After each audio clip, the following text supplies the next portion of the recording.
₹10 को कारोबार गर्दा ₹11.30 छुट्टै तिर्नुपर्ने देश नेपाल मात्रै हो कि अरू पनि छन्। प्रधानमन्त्री बनेको केही समयमै सम्माननीय केपी शर्मा ओलीले भनेका थिए, साना डिजिटल कारोबारलाई निशुल्क गर्ने विषयमा छलफल गर्दैछु।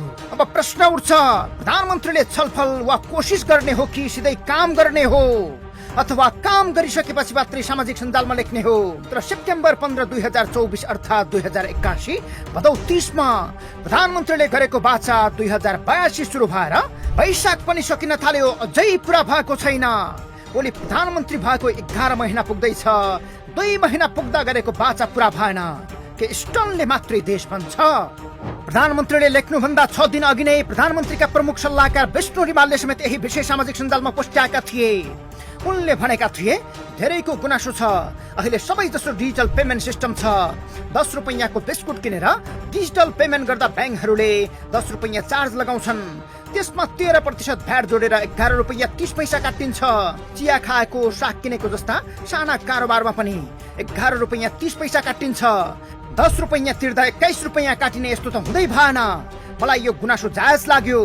5,000 भन्दा थोरै कारोबारमा यस्तो शुल्क नलगाउनु राम्रो हुन्छ कि? सबैको सुझाव चाहन्छु।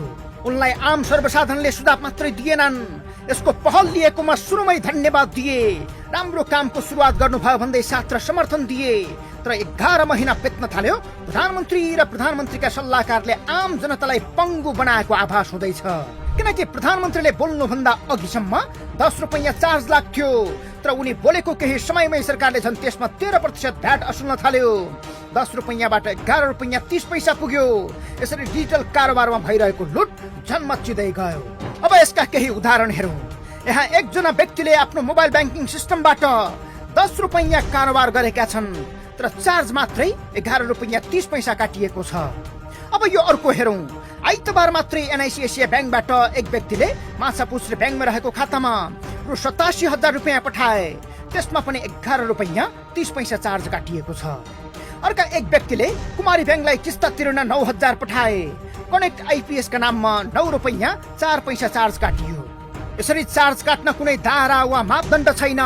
अब यो हेर्नुहोस्, तपाईले कुनै ब्याङ्कबाट अर्को ब्याङ्कमा ₹1 पठाउनु भयो भने पनि ₹11.30 नै चार्ज काटिन्छ।